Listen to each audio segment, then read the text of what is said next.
Јас го разбирам светот како поле за културен надпревар меѓу народите. 154 години од раѓањето на Гоце Делчев. Добре дојдовте на Слободен печат.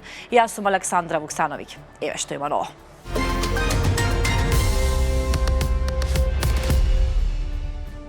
Денеска се одбележуваат 154 години од раѓањето на македонскиот револуционер Гоце Делчев. Централното чествување по повод раѓањето на великанот на македонското револуционерно дело и државност ќе биде во дворот на црквата Свети Спас во Скопје, каде цвеќе ќе положат премиерот Христијан Мицкоски, делегација на Собранието, делегација од град Скопје, како и делегации на други институции, на партии и граѓански здруженија. Гоце Делчев е роден на 4 февруари 1872 година во Кукуш. Како член на ТМОРО беше наречен апостол на револуцијата, како голем хуманист, учител и борец. Противниците на македонското револуционерно дело во Гоце Делчев гледале најголем непријател и се обидувале на секој начин да го ликвидираат.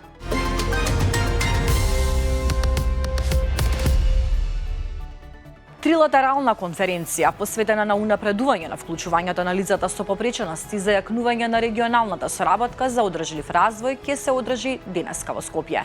Организатори се Сдруженијето Институт за развој на заедницата.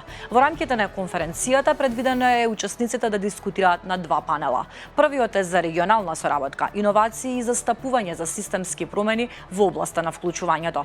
Вториот е за политики за вработување и поддршка за вработување на лицата со попреченост.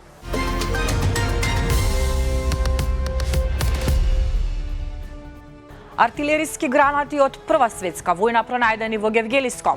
При извршените теренски увиди, безбедно беа отстранети 6 артилериски гранати со калибар од 75 мм. Станува збор за гранати од периодот на Првата светска војна, за останати од Солунскиот фронт, информираат од ДЗС. Пронајдените експлозивни направи биле транспортирани на безбедна локација и пренесени на полигонот Криволак, каде што ќе бидат уништени согласно пропишаните безбедносни процедури.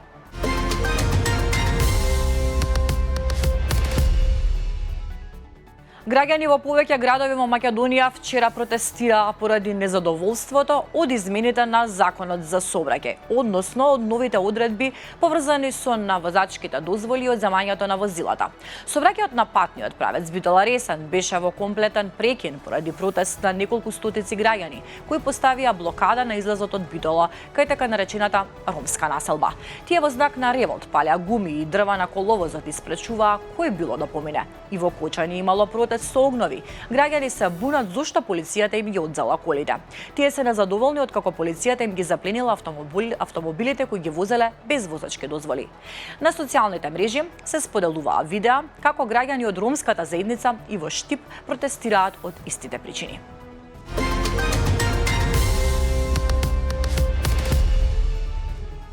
Дивите депонии понатаму се едни од грдите заштитни знаци во Скопје, иако постојано локалните власти и комуналното предпријатие информираат дека ги чистат.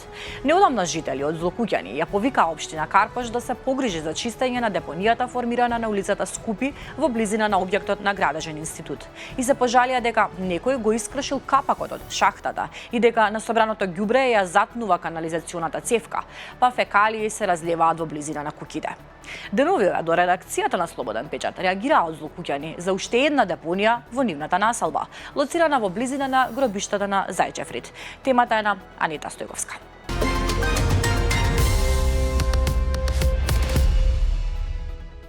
Најмалку 15 луѓе загинаа, десетици се повредени откако брод на грчката крајбрежна стража се судри со глисер со мигранти покрај егејскиот остров Хиос. Несреќата се случила кога глисерот, кој веројатно бил управуван од шверцери на мигранти, се обидел да се приближи до источниот брег на островот со цел да ги истовари патниците. Висок грчки функционер изјави дека пловилото превезувало околу 30 луѓе и било опремено со мотор со голема моќност. Спасени се 24 мигранти, некои сериозно повредени, а има и исчезнати. Меѓу спасените има и деца и трудница.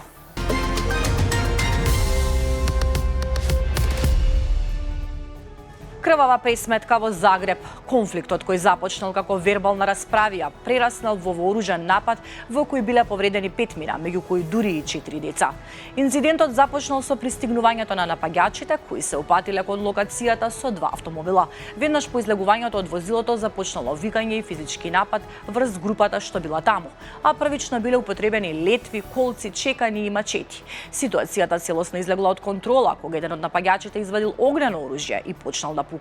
Загребската полиција спроведува обемна потрага по 4 маши. Се шпекулира дека мотивот се нерасчистени сметки. Се споменуваат долгови поврзани со купопродажба на автомобили.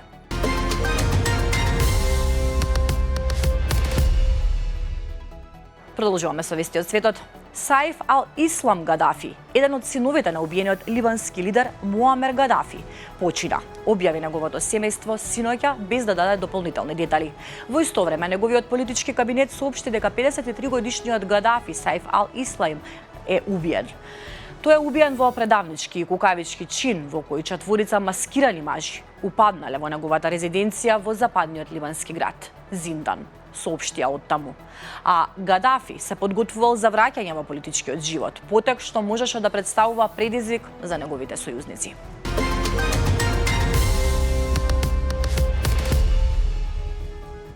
САД го прифатија барањето на Иран да ги премести престојните разговори меѓу двете страни од Турција во Оман.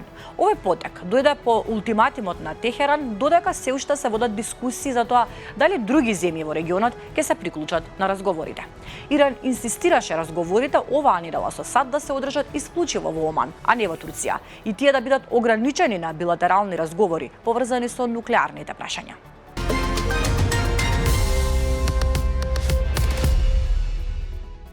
Американскиот претседател Доналд Трамп изјави дека е време американците да се ослободат од досието на Џефри Епстин и одби да одговори на прашања во врска со жалбите на преживеаните жртви на осудениот сексуален престапник.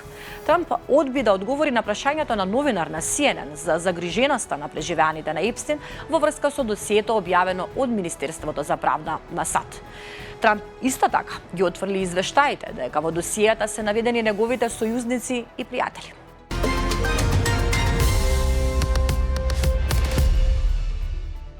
Голем пожар на Филипините.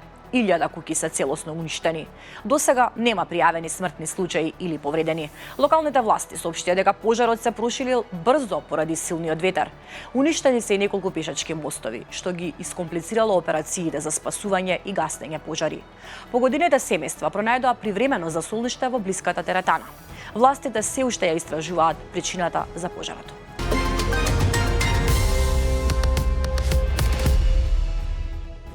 Замрзнати игуани паѓаат од дрвја во Флорида. Студениот бран што ја погоди Флорида предизвика илјадници игуани да замрзнат и да паднат од дрвјата низ целата држава.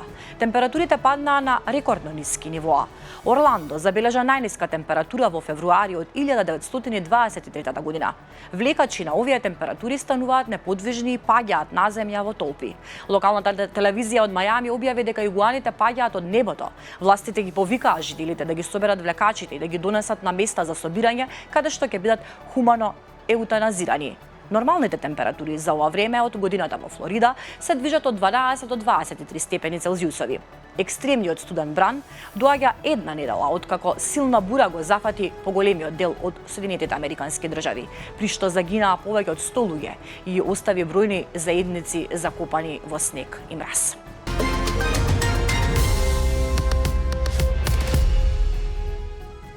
Најстудено утро во Берово. Во однос на снежната покривка, попова шапка убедливо предничи со 45 сантиметри снег. Времето денес ќе биде променливо облачно со умерен до засилен ветер од југоисточен правец.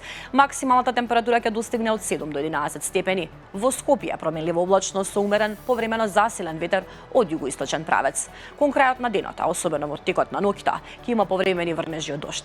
Максималната температура во метрополата ќе достигне до 10 степени. Под влијание на низок воздушен притисок и изразена циклонска активност со центар над Џеновскиот залив, Македонија ја очекува период на многу променливо и нестабилно време, кое ќе трае до крајот на неделата.